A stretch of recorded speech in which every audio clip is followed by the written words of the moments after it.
हाँ जी दोस्तों नमस्कार, वीएस टेक्निकल क्लासेज में आपका स्वागत। और इस वीडियो में आपका जो टॉपिक है वो है चुंबकीय फ्लक्स, मैग्नेटिक फ्लक्स।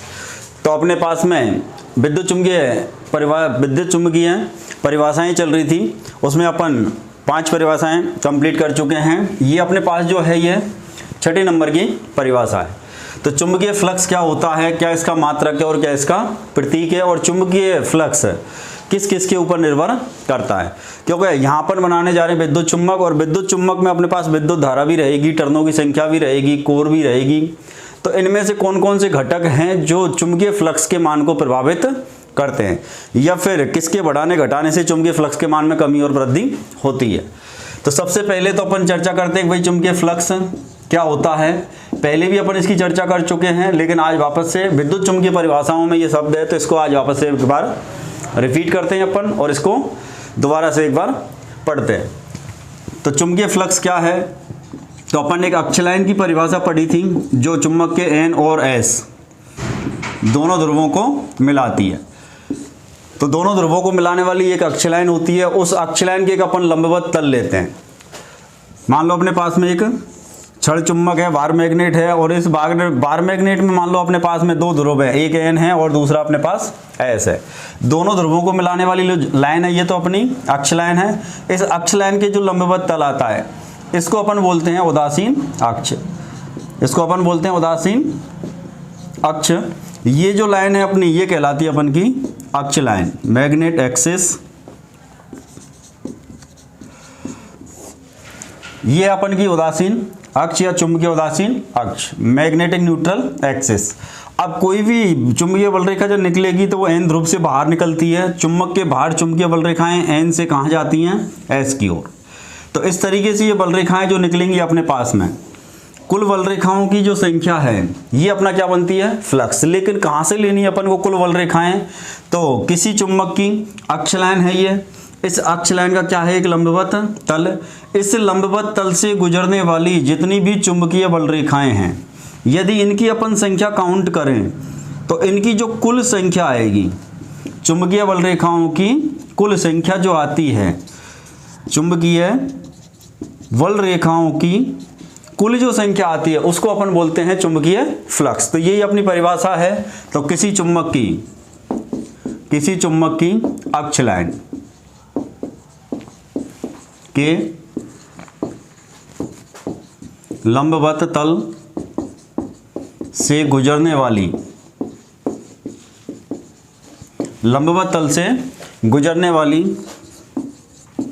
कुल चुंबकीय बल रेखाओं की संख्या चुंबकीय फ्लक्स कहलाता है। तो ये तो हुई अपनी परिभाषा। अब अपन चर्चा करते हैं भाई ये चुंबकीय जो फ्लक्स है ये किस किस के ऊपर निर्भर करता है। अपन जब विद्युत चुंबक बनाते हैं तो अपन किसी भी एक चुंबकीय पदार्थ की एक कोर बनाएंगे। उस कोर के ऊपर अपन एनेमल्ड कॉपर वायर या फिर एनेमल्ड एल्यूमिनियम का वायर लपेट के एक कुंडली बनाते हैं, और उस कॉइल के अंदर या कुंडली के अंदर अपन धारा प्रवाहित करेंगे, AC या DC दोनों से ही चुंबक बन जाता है अपने पास में।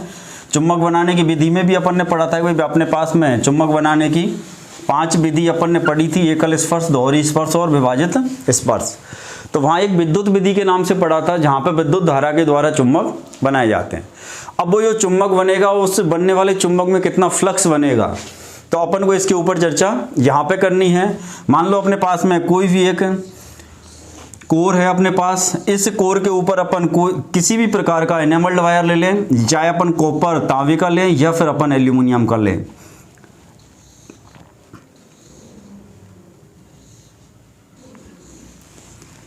और यहाँ से अपन देंगे इसको विद्युत सप्लाई।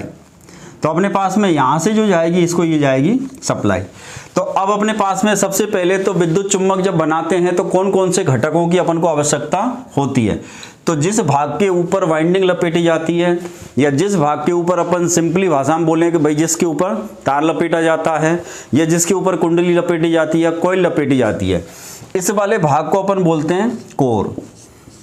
या फिर इसी भाग को अपन बोलते हैं क्रोड, या फिर इसी भाग को अपन बोलते हैं क्रोण।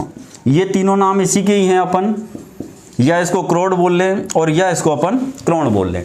तो ये बीच में जो भाग अपने पास बीच में जो कोर लगी हुई है जिस भी पदार्थ की है, चाहे ये नर्म लोहा है या सिलिकॉन स्टील है या म्यू मेटल है या परमेलो है या फिर ये फौलाद कार्बन स्टील भी हो सकती है, कोबाल्ट स्टील भी हो सकती है, एल निको भी हो सकती है और एल्को नेक्स्ट भी हो सकती है।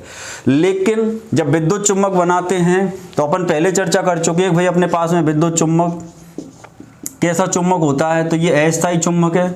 और विद्युत चुम्बक एक अस्थायी चुम्बक है, तो अपन को कोर के रूप में ऐसे पदार्थ को काम में लेना है जो स्थायी चुम्बक नहीं बनता है, अस्थायी चुम्बक बनना चाहिए।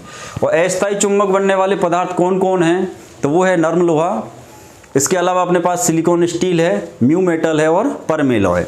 तो अस्थायी चुम्बक बनने वाले जो पदार्थ हैं उनमें सबसे पहले सॉफ्ट आयरन, सॉफ्ट आयरन को ही अपन हिंदी में क्या बोलते हैं, नर्म लोहा।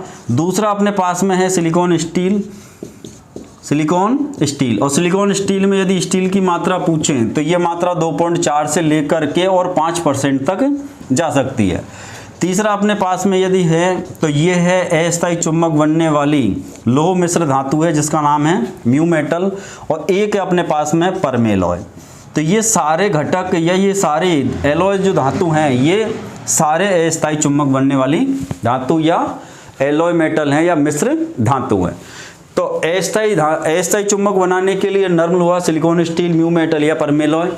और अधिकतर जो सबसे ज़्यादा जो अपन कोर में काम में लेते हैं वो कौन सी धातु है, सिलिकॉन स्टील। अपने पास में जितनी भी एसी की या डीसी की जो मशीनें हैं, चाहे वो एसी के अपने पास में अल्टरनेटर हैं या फिर सिंक्रोनस मोटर है या इंडक्शन मोटर हैं, चाहे वो 3 फेस इंडक्शन है या सिंगल फेस मोटर हैं या फिर डीसी के जनरेटर हैं या डीसी की किसी प्रकार की मोटर है, लगभग सभी मशीनों के अंदर जो कोर बनी होती है वो सिलिकॉन स्टील की बनी होती है। और सिलिकॉन स्टील की कोर बनाने के पीछे कारण क्या है, तो एक अपन आगे चल के एक लॉस पढ़ेंगे, हिस्टैरिसीस लॉस, शैथिल्य हानि। उस हिस्टैरिसीस लॉस को कम करने के लिए कोर किसकी बनाई जाती है, सिलिकॉन स्टील की। लेकिन अभी इसको समझने के लिए अपन को चुम्बक की धारणशीलता भी पढ़नी पड़ेगी। उसके बाद में हिस्टैरिसीस क्या है और हिस्टैरिसीस लॉस क्या, किस की आधार पर उसकी अपन गणना करते हैं और हिस्टैरिसीस लॉसेस किसके ऊपर निर्भर रहते हैं। सिलिकॉन मिलाने से स्टील के कौन से गुण में कमी आती है जिसकी वजह से हिस्टैरिसीस लॉस कम होते हैं। ये सारे टॉपिक अभी अपने आगे आने वाली वीडियो में आने वाले हैं। तो अपन चल रहे थे इस टॉपिक पे, ये जिस भाग के ऊपर वाइंडिंग लपेटी जाती है या कॉइल लपेटी जाती है उस भाग को अपन क्या बोलते हैं, कोर, या उसी को अपन बोलते हैं क्रोड, या उसी को अपन बोलते हैं क्रोण। तीनों नाम एक ही हैं, अर्थ तीनों का एक ही है। अब अपने पास ये जो तार लपेटा है ये तार होगा किसका, एनेमल्ड। एनेमल्ड से मतलब जो वार्निश की परत चढ़ी हुई तार रहती है ये एनेमल्ड वायर रहेगा। अब एनेमल्ड वायर किसका रहेगा, तो एनेमल्ड वायर ये तांबे कॉपर का भी हो सकता है या फिर ये एल्यूमिनियम का भी हो सकता है। अपन कहते हैं ना भाई हमारे पास जो मोटर है वो कॉपर वाइंडिंग की है, या फिर कहेंगे भाई ये सस्ती वाली मोटर लेके आए हैं जो एल्यूमिनियम वाइंडिंग वाली है।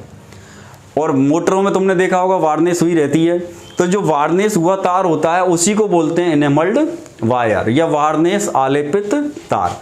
एनेमल्ड वायर को ही क्या बोला जाता है, वार्निश आलेपित तार। तो वार्निश जो आलेपित तार है उसी को अपन बोल रहे हैं एनेमल्ड वायर। और ये एनेमल्ड वायर या तो कॉपर है और या फिर एल्यूमिनियम का है। अब अपन ने एक नर्म लोहे की कोर ली और उस कोर के ऊपर वाइंडिंग लपेट दी, और अब उस वाइंडिंग में यदि अपन धारा प्रवाहित करेंगे तो यहाँ पर चुंबकीय क्षेत्र स्थापित होगा। इससे ये नर्म लोहे की कोर या सिलिकॉन स्टील की जो कोर है ये क्या बन जाएगी, चुम्बक। अब ये चुम्बक बनेगी तो दो ध्रुव भी बनेंगे। ध्रुव बनेंगे तो चुंबकीय बल रेखाएं एन से एस की ओर निकलेंगी और कुल चुंबकीय जो बल रेखाओं की संख्या है वो कहलाता है अपन का फ्लक्स। अब विद्युत चुम्बक बन रहा है, ये कैसा चुम्बक बन रहा है, विद्युत चुम्बक। और विद्युत चुम्बक से बनने वाला जो फ्लक्स है वो कौन कौन सी बातों के ऊपर निर्भर करता है। मेन पॉइंट अपना यहाँ पे यही है कि भाई ये अपन ने जो चुम्बक बनाया है ये विद्युत विधि से बन रहा है, और विद्युत विधि से बनने वाला चुम्बक विद्युत चुम्बक कहलाएगा। और विद्युत चुम्बक में बनने वाला जो फ्लक्स है, कुल चुंबकीय बल रेखाओं की जो संख्या है, वो विद्युत चुम्बकीय फ्लक्स का मान कौन कौन से घटकों के ऊपर निर्भर करता है। तो सबसे पहले तो अपन यहाँ पे गौर से देखें कि अपन को दिखाई क्या क्या दे रहा है। एक तो अपन को ये कोर या क्रोड दिखाई दे रही है, एक तो कोर या क्रोड दिखाई दे रही है। दूसरा अपन को यहाँ पे दिखाई दे रहा है तांबे का या एल्यूमिनियम का तार। तीसरा अपन को यहाँ पे क्या देनी है, सप्लाई। तो अपने पास में एक पॉइंट तो अपन को दिखाई दे रहा है कौन, क्रोड। दूसरा पॉइंट अपन को दिखाई दे रहा है यहाँ पे तार, और तीसरी अपने पास पॉइंट है सप्लाई। अब बनने वाला जो चुंबक निर्भर करेगा, तो चुंबक तो इन्हीं में से किसी के ऊपर निर्भर करेगा। भाई चुंबक बनने में जो योगदान दे रहे हैं उन्हीं के ऊपर निर्भर करेगा। अब यदि अपने पास में इनके अलावा कोई और घटक किसी चुंबक, इसके अंदर बनने वाले फ्लक्स को प्रभावित नहीं कर सकता, क्यों भाई चुंबक बनाने में जो शामिल हुए हैं वो ही प्रभावित कर पाएंगे। मान लो कोई आदमी चुनाव लड़ रहा है, जो आदमी वोट देने के लिए उपस्थित है या वोट देने वाले हैं, वो ही लड़ने वालों के भविष्य को घटा बढ़ा सकते हैं या बिगाड़ सकते हैं या सुधार सकते हैं। तो सेम उसी कंडीशन में देखोगे भाई यहाँ विद्युत चुंबक बनाने में कौन कौन से घटक शामिल हुए हैं, वो ही फ्लक्स को प्रभावित करेंगे। इसके अलावा और कोई घटक फ्लक्स को प्रभावित नहीं कर पाएगा।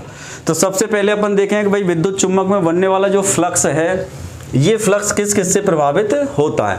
तो सबसे पहले तो चुंबक बनने वाला पदार्थ कौन है यहाँ पर, ये नरम लोहा भी हो सकता है, ये सिलिकॉन स्टील भी हो सकती है, ये परमेलॉय भी हो सकता है। तो ये निर्भर करेगा चुंबक बनने वाले पदार्थ की प्रकृति पर। वही अपने पास में 4 अलग अलग प्रकार के पदार्थ हैं, नरम लोहा, सिलिकॉन, स्टील, म्यू मेटल, परमेलॉय। तो इन सब की प्रकृति अलग अलग है। तो पहला पॉइंट तो यही है कि जो फ्लक्स निर्भर करेगा वो किस किस के ऊपर निर्भर करेगा।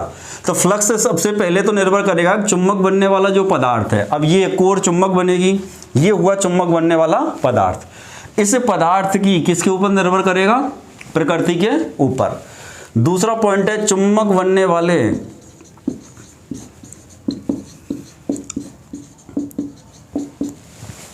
चुंबक बनने वाले पदार्थ की लंबाई पर।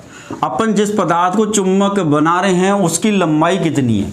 भाई एक तो अपन छोटी सी कोर लें, एक अपन इससे जस्ट दुगनी लंबाई की कोर लें। तो ये चुंबक बनने वाले पदार्थ की प्रकृति पर भी निर्भर है, और जो चुंबक बनने वाला पदार्थ है उसकी लंबाई कितनी है।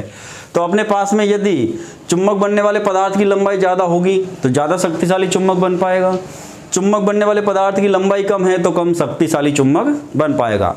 मोटे तौर पे ही समझो कि भाई जो कम क्षमता की मोटर आती है, जैसे अपने आधा HP की मोटर जो घरों में पानी की टंकी के लिए अपन लगाते हैं, वो मोटर छोटी रहती है, और कुएं से या बोरिंग से जो पानी खींचने वाली मोटर होती है वो बड़ी होती है। तो वहाँ बड़ा आकार बढ़ने का कारण क्या है, भाई वहाँ अधिक शक्तिशाली चुंबक बनाना था, तो वहाँ जो कोर बनाई है वो बड़े आकार की बनाई है, क्योंकि कोर की लंबाई ज़्यादा होगी तो अधिक शक्तिशाली चुंबक बनेगा, और अधिक शक्तिशाली चुंबक होगा तो मोटर ज़्यादा गहराई से पानी को फेंक पाएगी।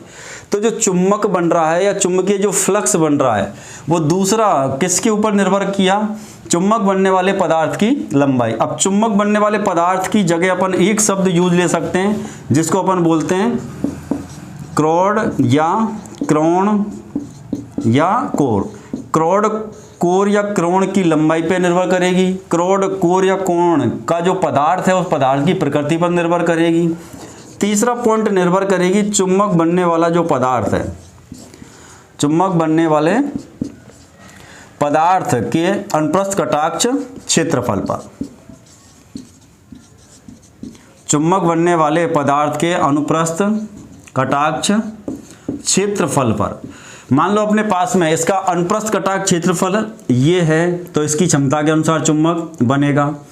लेकिन यदि अपन इसी का अनुप्रस्थ कटाक्ष क्षेत्रफल, यदि लंबाई तो अपन ले लें बराबर की, लंबाई तो इसके बराबर की ही ले लें, लेकिन उसका अनुप्रस्थ कटाक्ष क्षेत्रफल क्या कर दें, कम, तो फिर चुंबक जो बनेगा वो कम शक्तिशाली बनेगा, और कम शक्तिशाली बनेगा तो उसका जो चुंबकीय फ्लक्स है उसके मान भी कम रहेगा। तो चौथा अपने तीसरा जो पॉइंट है वो इसी बात को कह रहा है कि भाई चुंबक बनने वाले पदार्थ के अनुप्रस्थ कटाक्ष क्षेत्रफल पर भी निर्भर होता है किसका मान, चुंबकीय फ्लक्स का मान। तो चुंबकीय फ्लक्स का मान किस किस के ऊपर निर्भर करेगा, तो निर्भर है पहला तो चुंबक बनने वाले पदार्थ की प्रकृति पर, दूसरा निर्भर है चुंबक बनने वाले पदार्थ की लंबाई पर, तीसरा निर्भर है चुंबक बनने वाले पदार्थ के अनुप्रस्थ कटाक्ष क्षेत्रफल पर। चौथा अपन यदि पॉइंट देखें तो अपन ने 3 पॉइंट तो अपने कोर से ही निकल के आ रहे हैं।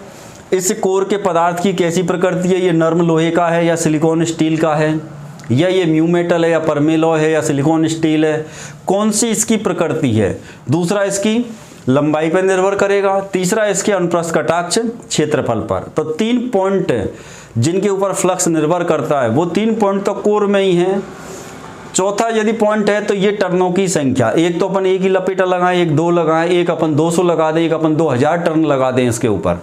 तो चौथा जो पॉइंट है वो रहेगा कॉइल या कुंडल या वाइंडिंग, अपन कई शब्दों से इसको अपन जानते हैं। तो कॉइल में टर्नों की संख्या, अपन ने जो कॉइल लगाई है उसमें टर्नों की संख्या कितनी है, इसके ऊपर भी चुंबकीय फ्लक्स निर्भर करता है। अब अपन सोचेंगे 2 टर्न लगा कर अपनी मोटर चला ले, तो ये संभव नहीं है भाई। अधिक शक्तिशाली में जो मोटर होती हैं अपन मिस्त्री से बदवाने के लिए जाते हैं, भाई हमारी मोटर फूक गई है, मोटर जल गई है, तो इसको भैया बांध दे, तो वो भी ज़्यादा पैसे लेता है, क्योंकि उसमें वाइंडिंग में लगने वाला जो तार है वो ज़्यादा है। ज़्यादा तार क्यों लग रहा है, क्योंकि उसमें होने वाली जो वाइंडिंग है उसमें टर्नों की संख्या ज़्यादा है, अधिक शक्तिशाली मोटर है।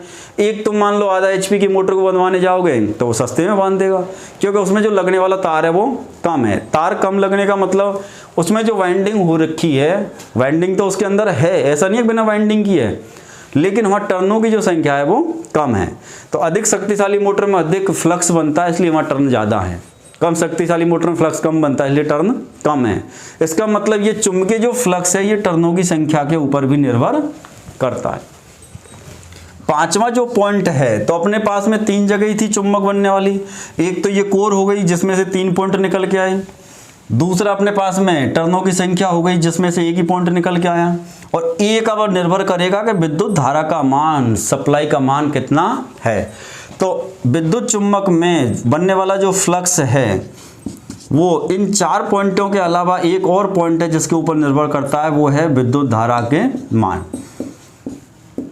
तो विद्युत धारा के मान के ऊपर भी निर्भर करेगा कि अपन कितने एम्पियर की धारा इस कुंडली में, इस कोयल में, इस कुंडल में, इस कुंडलन में प्रवाहित कर रहे हैं।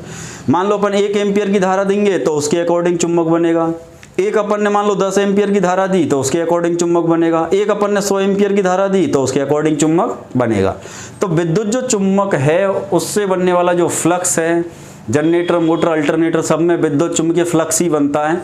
और ये फ्लक्स इन 5 घटकों पर निर्भर करेगा। तो इन 5 पॉइंटों को कन्फर्म याद रखो, मशीनों में जब पढ़ेंगे तो हर जगह इन 5 की जरूरत पड़ेगी। भाई ये फ्लक्स कम ज़्यादा क्यों हो रहा है, जहाँ जिस वाइंडिंग में टर्न ज़्यादा होंगे उसका फ्लक्स अधिक शक्तिशाली होगा।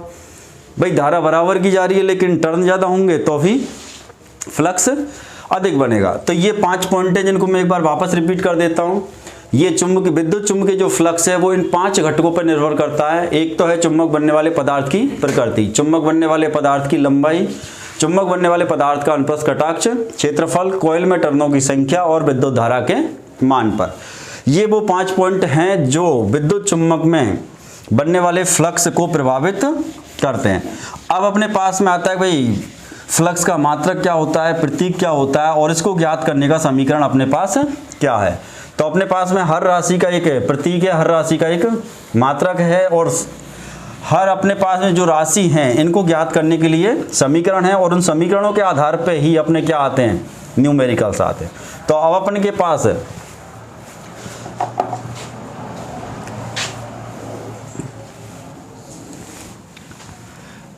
अगला जो क्वेश्चन है वो आ सकता है भाई इसका मात्रक क्या है। तो चुंबकीय फ्लक्स का मात्रक अपन पहले भी पढ़ चुके हैं और आज वापस रिपीट हो रहा है। तो चुंबकीय फ्लक्स का जो मात्रक होता है वो वेबर होता है और इसका जो प्रतीक है ये चिन्ह है और इस चिन्ह को अपन बोलते हैं फाई। तो अब अपने पास में प्रतीक और मात्रक 2 क्वेश्चन ये हो गए अपने पास, चुंबकीय फ्लक्स का प्रतीक क्या होता है या फिर चुंबकीय फ्लक्स का मात्रक क्या होता है। अब अपने पास में समीकरण की यदि बात करें कि भाई विद्युत चुंबकीय फ्लक्स को ज्ञात करने का समीकरण क्या है, तो अब विद्युत चुंबकीय फ्लक्स को ज्ञात करने का यदि समीकरण है तो इसका प्रतीक कौन हुआ, फाई। तो इसका मतलब अपन विद्युत चुंबकीय फ्लक्स ज्ञात कर रहे हैं तो फ्लक्स की जगह अपन ने किसको रख दिया, फाई को। और फाई बराबर अपने पास होगा NI/RM। आरएम कौन है? तो ये आरएम है अपना, जिस प्रकार से विद्युत परिपथों में प्रतिरोध होता है ऐसे ही चुंबकीय परिपथों में रिलेक्टेंस होता है, मैग्नेटिक रिलेक्टेंस होता है, या उसको अपन बोलते हैं प्रतिष्ठंभ या चुंबकीय प्रतिष्ठंभ। तो फाई बराबर हो गया Ni अपॉन Rm। फाई कौन है अपने पास में? तो फाई है अपना चुंबकीय फ्लक्स, और ये चुंबकीय फ्लक्स किस में आएगा? वेबर में आएगा। एन कौन है? एन है कॉइल में टर्नों की संख्या, कॉइल में टर्नों की संख्या। आई कौन है? आई है अपनी विद्युत धारा, और विद्युत धारा का मान इस समीकरण में चलेगा एम्पियर में, और अब तक जितने भी समीकरण आए सब में धारा का मान एम्पियर में ही है। इसके अलावा Rm कौन आ गया यहाँ पे? तो R है अपना रिलेक्टेंस या प्रतिष्ठंभ, और ये आएगा एम्पियर टर्न प्रति वेबर। तो ये अपने पास में ये राशि हैं, इनमें से अपन को 3 राशि मिल जाए तो अपन चौथी राशि को आसानी से ज्ञात कर सकते हैं। विद्युत चुम्बक अपन बना रहे हैं और चुंबकीय फ्लक्स का मान ज्ञात करना पड़े तो अपन समीकरण लगाएंगे फाई बराबर Ni अपॉन Rm, फाई बराबर Ni अपॉन Rm। अब अपने पास में यदि इसका एक और दूसरा समीकरण है जिसको अपन ने Rm में नहीं पढ़ा था, अपन यहाँ पे पढ़ लेते हैं। रिलेक्टेंस वाले वीडियो में वो समीकरण छूट गया था, ऐसे मान लें। अपन उसको यहाँ चर्चा कर लेते हैं क्योंकि उसी समीकरण से यहाँ पे एक और समीकरण आता है, इसलिए दोनों समीकरण अपन यहीं ले लेते हैं। तो अपने पास में Rm, तो अपने पास में Rm बराबर एक समीकरण तो अपन ने पढ़ा था Fm अपॉन फाई। इसका एक और समीकरण होता है Rm बराबर, यहाँ है L upon mu 0 mu R और A। अब यहाँ पे कौन कौन से घटक है? ये म्यू क्या है? तो म्यू होती है चुंबकशीलता, म्यू होती है अपनी चुंबकशीलता, और चुंबकशीलता एक ऐसी राशि है जिसका कोई भी मात्रक नहीं होता है। तो चुंबकशीलता का पहली बात तो कोई मात्रक नहीं है, लेकिन उसका प्रतीक है अपने पास, और उसको अपन किससे दिखाते हैं? म्यू से। अब म्यू से पहले अपन ले लेते हैं ये एल किसको दिखा रहा है? तो ये एल जो दिखाता है समीकरण में, ये दिखाता है अपना चुंबकीय पथ की लंबाई, चुंबकीय पथ या मार्ग की लंबाई दिखाएगा, और ये लंबाई किस में आएगी? मीटर में। म्यू कौन है? तो म्यू चुंबकशीलता है। अब म्यू 0 जो है, ये म्यू 0 जो दिखा रही है अपन को, ये दिखा रही है मुक्त आकाश, ये दिखाती है मुक्त आकाश। आकाश की तरफ देखें तो कुछ दिखाई नहीं देता है, मतलब म्यू 0 मुक्त आकाश, या फिर अपन बोल सकते हैं कि भाई वायु की चुंबकशीलता, या अपन बोल सकते हैं निर्वात की चुंबकशीलता। तो मुक्त आकाश या निर्वात या वायु की चुंबकशीलता का मान किससे दिखाते हैं अपन? म्यू 0 से। और म्यू 0 का मान हमेशा एक इकाई होता है। म्यू 0 का जो मान है वो हमेशा एक होता है, या अपन बोलेंगे इकाई होता है या एकक होता है। तो म्यू 0 जो है ये कौन है? तो मुक्त आकाश की चुंबकशीलता का मान 1 होता है, या वायु की चुंबकशीलता का मान 1 होता है, या अपन बोल सकते हैं निर्वात की चुंबकशीलता का मान 1 होता है। और जो पदार्थ चुंबक बनते हैं उनकी चुंबकशीलता का मान इकाई से बहुत अधिक होता है। इकाई से 1000 तक भी हो सकता है और इकाई से 2000 तक भी हो सकता है, लेकिन चुंबकशीलता का कोई मात्रक नहीं होता। अब अपने पास में दूसरा है तो अपन लिखेंगे भाई म्यू जो आर है ये सापेक्ष या आपेक्षिक चुंबकशीलता है, सापेक्ष या आपेक्षिक चुंबकशीलता है चुंबकशीलता ही। और चुंबकशीलता का याद रखना है, इसका कोई मात्रक नहीं है, केवल प्रतीक है, और वो भी कौन है? ये निशान है, और इस निशान को अपन पढ़ते हैं म्यू। इस निशान को अपन क्या पढ़ेंगे? म्यू। तो अब अपने पास में एक समीकरण है Rm बराबर L upon mu 0 mu R A। अब इस समीकरण में अपने पास में म्यू 0 म्यू R का लिख लिया, एक A और बच गया। A जो दिखाता है ये चुंबकीय पथ या चुंबकीय मार्ग का अनुप्रस्थ कटाक्ष क्षेत्रफल, चुंबकीय मार्ग या चुंबकीय पथ का अनुप्रस्थ कटाक्ष क्षेत्रफल। तो इस तरीके से अब इनमें समीकरणों में अपने पास में सारे घटक कंप्लीट हो गए हैं कि कौन किसको दर्शा रहा है। इस समीकरण में फाई है तो फाई दिखा रहा है चुंबकीय फ्लक्स वेबर में, एन दिखा रहा है कॉइल में टर्नों की संख्या, आई दिखाता है विद्युत धारा का मान एम्पियर में, आर एम है रिलेक्टेंस एम्पियर टर्न प्रति वेबर में। यहाँ पे अपने पास में आर एम के अंदर जो एल है लंबाई है, ये है चुंबकीय पथ की लंबाई, चुंबकीय मार्ग की लंबाई कितने मीटर में है। म्यू जीरो है मुक्त आकाश या वायु या निर्वात की चुंबकशीलता का मान। म्यू जो आर है ये है अपन का सापेक्ष या अपेक्षिक चुंबकशीलता, और ए जो दिखा रहा है ये चुंबकीय मार्ग का अनुप्रस्थ कटाक्ष क्षेत्रफल। तो अपन को समीकरण याद है, तो अपन को यहाँ से यदि आर एम उसको ज्ञात करवाना है तो ये सारे घटक अपन को क्वेश्चन में मिलेंगे कि भाई चुंबकीय मार्ग की लंबाई इतनी है, उसका अनुप्रस्थ कटाक्ष क्षेत्रफल इतना है, और उसकी सापेक्ष चुंबकशीलता इतनी है तो उसका मान कितना होगा। म्यू जीरो का मान हो सकता है अपन को क्वेश्चन में मिल भी जाए और हो सकता है क्वेश्चन में नहीं भी मिले। इसको अपन को स्पेशली याद रखना है कि म्यू जीरो का मान इकाई होता है, एक होता है, और एक से यदि अपन किसी भी संख्या को गुणा कर लें या एक से किसी संख्या को विभाजित कर लें तो उसके मान पर कोई प्रभाव नहीं पड़ता है। तो यहाँ भी हमेशा ये ध्यान रखना कि ये जो म्यू जीरो का मान है ये हमेशा क्या होता है, एक होता है। तो इस समीकरण को यदि अपन लिखना चाहें तो इसी समीकरण को अपन ऐसे भी लिख सकते हैं कि भाई आर एम बराबर एल अपॉन म्यू जीरो को हटा भी दें तो भी कोई फर्क नहीं पड़ेगा। इसका मतलब यदि अपन को क्वेश्चन में म्यू जीरो का मान मुक्त आकाश की चुंबकशीलता का मान नहीं भी मिलता है तो भी अपने आंसर के ऊपर कोई प्रभाव नहीं पड़ेगा। तो म्यू आर अपन को म्यू आर और ए का मान मिलेगा और लंबाई का मान भी मिलेगा। तो अपन इस समीकरण को ऐसे भी लिख सकते हैं, इस समीकरण में और इस समीकरण में कोई अंतर नहीं है। अंतर नहीं होने की वजह क्या है, ये जो म्यू जीरो है इस म्यू जीरो का जो मान होता है ये एक होता है, एक से अपन गुणा भी करेंगे तो भी कोई फर्क नहीं पड़ेगा और एक से भाग देंगे तो भी कोई फर्क नहीं पड़ेगा। अब अपने के इस समीकरण को लिखने के पीछे उद्देश्य क्या था अपना, यहाँ पे इस समीकरण को लिखने के पीछे उद्देश्य ये था कि फाई बराबर समीकरण बनता है एन आई अपॉन आर एम, एन आई अपॉन आर एम।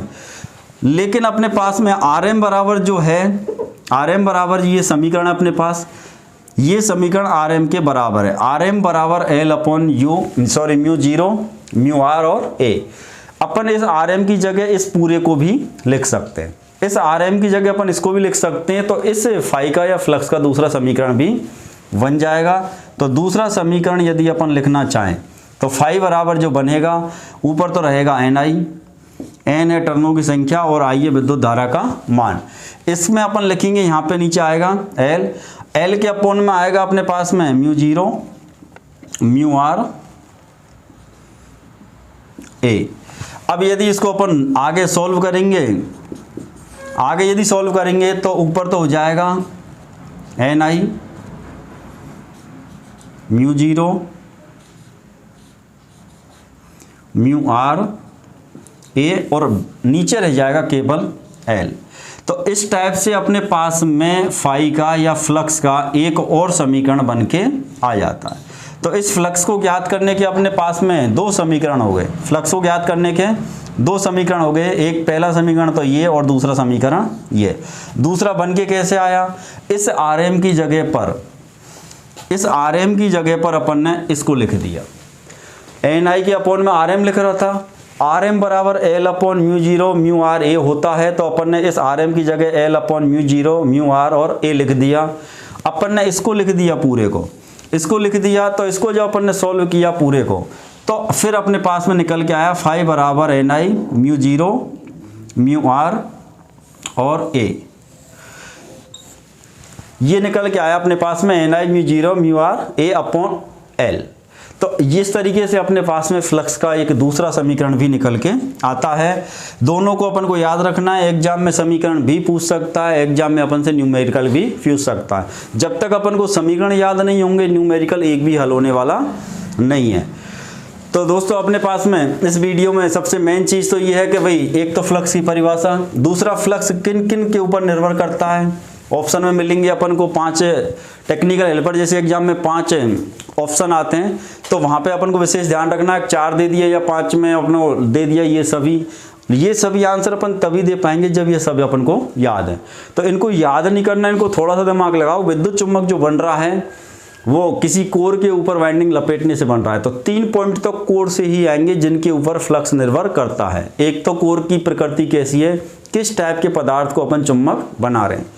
तो एक तो पदार्थ की प्रकृति, दूसरा उसकी लंबाई कितनी है, तीसरा उसका अनुप्रस्थ कटाक्ष क्षेत्रफल कितना है। 3 पॉइंट तो कोर के हैं, एक टर्नों की संख्या और उस वाइंडिंग में या कॉइल में प्रवाहित की गई धारा का मान।